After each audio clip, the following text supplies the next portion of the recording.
Hello everybody, and welcome to this week's edition of Real Talk.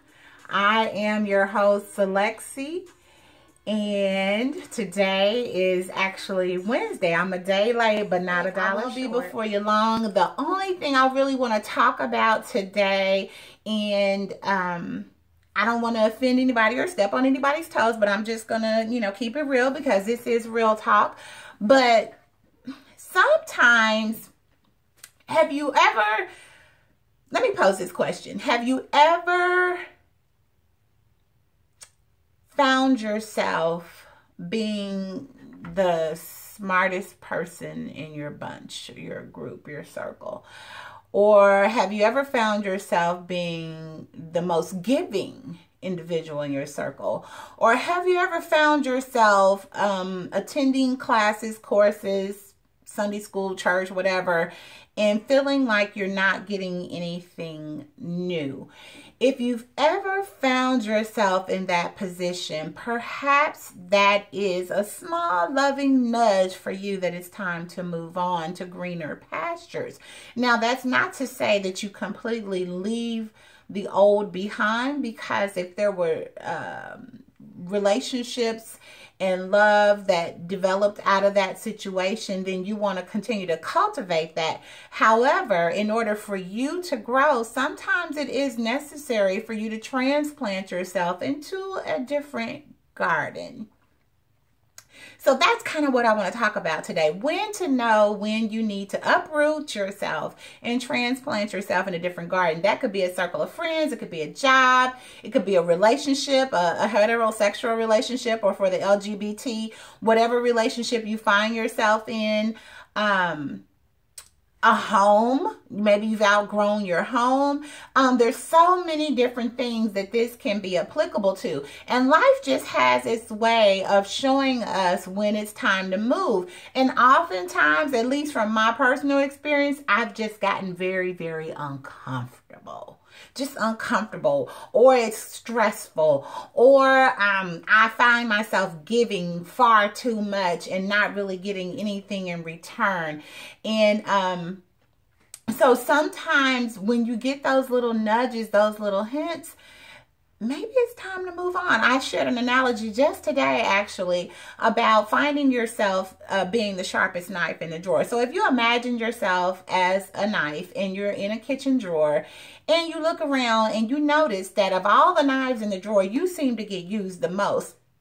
Ding, ding, ding, ding, ding. That would mean that you're the sharpest knife in the drawer. The drawback to that is at some point, you're no longer going to be sharp anymore because you're getting used all the time. You're getting used all the time. So what should you do? Get yourself out of that drawer and get yourself into a drawer with some sharper knives, because there's a scripture that says in the Bible, iron sharpens iron. So guess what? If you spend the majority of your time with dull blades, you're just going to get dull yourself. You can't sharpen yourself with dull blades.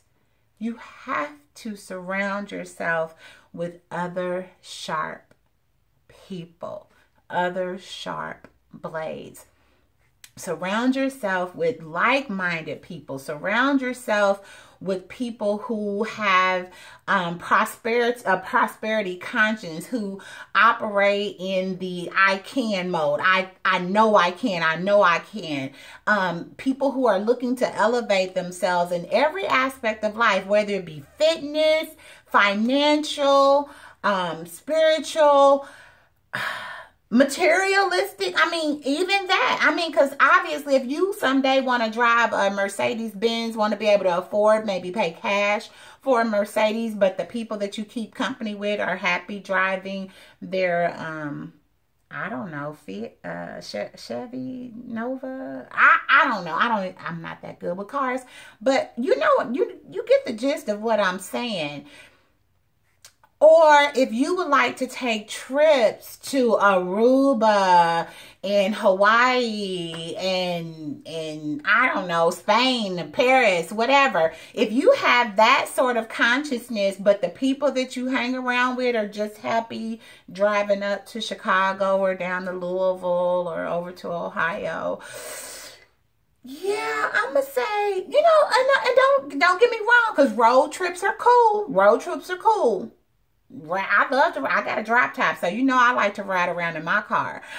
However, CeleXy has a vision of owning a home by the ocean. So guess what? If I see myself owning a home by the ocean, not a dream, something that I'm actually working toward. Owning a home by the ocean such that I can sit and write or create these videos while I look over the ocean. Yeah, I'm going to say I probably am not going to be spending a whole lot of time with people who are happy with going to Eagle Creek or walking down the canal. And not to put anybody down, because I love you. Lord knows I do. I love you all. But at the same time, my visions, my desires, my requirements are here. And therefore, I've got to be up there. So, you know, you surround yourself with other people. And again, like I said, let me just qualify this. I'm not saying that you kick your road dogs to the curb. I'm not telling you to, you know, kick your ride or dies to the curb. That's not what I'm saying. I'm not telling you to kick your storefront church to the curb. I'm not telling you any of those things. What I am telling you is spend the majority of your time with iron. Those who are going to sharpen you, who are going to challenge you, who are going to encourage you, who are going to support you, who are going to cry with you, who are going to laugh with you, who are going to shop with you, who are going to spend with you, who are going to be amazed with you. Those are the kind of people you should be spending the majority of your time with, because iron sharpens iron. I tell you, most of the things that I have done in the last 6 to 12 months have been specifically because of that mentality. Last week, I spoke about speaking your truth into existence, speaking your life into existence, speaking that which you desire to see into existence. I tell you, I've done it. I've done it. Last year, this time, you could not have told me that I would have finished not one, but almost, I'm finishing up my 3rd book and have many more to follow. You couldn't have told me last year that I would. My goal last year was just to do one. But as I started the first one, or actually ended the first one, I already had 6 more books lined up. And since then, 2 or 3 more have generated in my mind. So, ooh, yes, but a lot of that has been because of the people I surround myself with. I have new friends, people who own businesses, entrepreneurs. I know other women who are stepping out on faith, who are daring to walk out on water. So many, even my friends on Facebook, authors and financial gurus and oh, you name it, networking divas. They're every fashionistas. They're everywhere. There are so many people that you can connect with, plug into, that has your best interests at heart, because they know what it takes to move up to each level. And you have to be willing to surround yourself with people who have already elevated to levels higher than yourself. Because who else but someone higher than you that can pull you up? I just said at the top of the video, reach up, reach out, and reach back. Well, boo, you can't reach back or reach down to pull nobody up if you still down there too. So obviously you want to look for those who have elevated higher than you. Who have reached the heights that you desire to reach, and you want to grab onto their bootstraps and pull yourself up.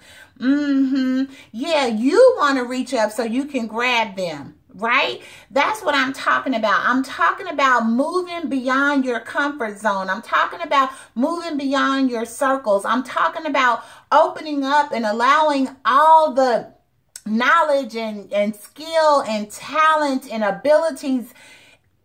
Allow all that to come to you. Reach out and grab it if you have to. But I tell you what, you're not going to be able to do it if you spend the majority of your time with people who are happy being comfortable. I don't really know a nicer way to say it, but there are people who are just comfortable with their lives the way that they are, and maybe they've attained everything that they desired or required in life, and maybe, you know, there's no interest in doing anything beyond what they've already done, and that's fine for them. But you don't fit with that paradigm. So what are you going to do? Are you going to do what you've always done and expect a different outcome? Or are you going to take that leap and jump out the window and fly? Because that's what I'm doing, y'all. I'm flying by the seat of my pants. I'm flying. And the worst possible thing that can happen, people hate when I say this, but the worst thing that can happen is you die. But a person named Paul was coined as saying in the book of Romans, to live is Christ, to die is gain. So if my living is already fabulous, if my living is already all that in a bag of chips, when I die, if I die doing that which I love, if I die aspiring to reach those higher heights, then haven't I gained even more? To live is Christ, to die is gain. I don't think I can put it any more plainer than that. You have nothing to lose by stepping out and going beyond your comfort zone. Nothing. Nada. And there's so much to be gained even in this lifetime, y'all. You know, sometimes we get caught up or so caught up on the destination that we forget to pay attention to the journey.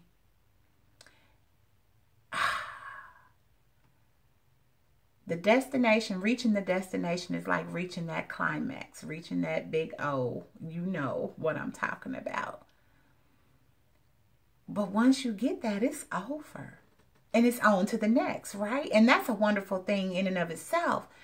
But oh my God, enjoying every moment of the journey as you climb higher and higher, challenging yourself. There's nothing like it. There's nothing like it. And to recognize that you are able to do any and everything you set your mind to be able to speak that, to be able to visualize it, to be able to actually accomplish it a little bit at a time. Until you reach that destination. And then, like I said, once you reach that destination, you're just going to move on to the next thing. Real talk. So that's what I've been sharing with you today is real talk. Go out and make it a fabulous day, because believe it or not, I'm on my way to weight training with Miss Sylvia Reynolds. Yes, I am, because I just can't get enough of that funky stuff. And this is your girl. This has been CeleXy with Real Talk, and I'm signing out. Have a fabulous day. I'm going to play some more music, original music by my son, the one and only DP Beats, Mr. David Posey III.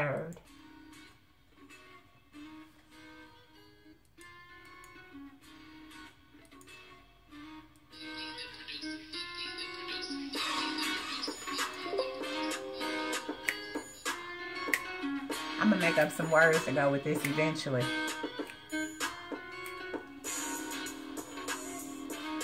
Hey, I think I already made up some words to go to this.